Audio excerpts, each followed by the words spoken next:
как когда-то сказал руководитель террористической банды Хамас, российской ЧВК, так называемой частной военной компании Хамас, Халид Машаль, это внутренний, когда геноцид чеченского народа шел, а они себя позиционировали такими воинами ислама, защитниками всех обездоленных мусульман. И он после избрания прилетел в Москву. И журналисты спросили, а шел геноцид, 2005 год, по-моему, был.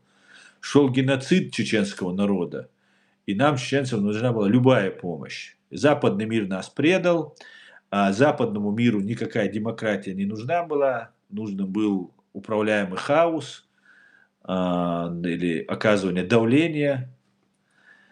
Россия, национально-освободительное движение, представила миру как религиозное, всемирное такой джихад. Мы повелись на это, мы сами виноваты в том числе в этом, но просто силы были несопоставимые, все наши думающие люди целенаправленно убивались, либо дискредитировались, сажались, там, перекупались, запугивались и так далее. И нам нужна была любая помощь. И кто-то из журналистов спросил, и Халид Машаль сказал, Чечня – это внутреннее дело России.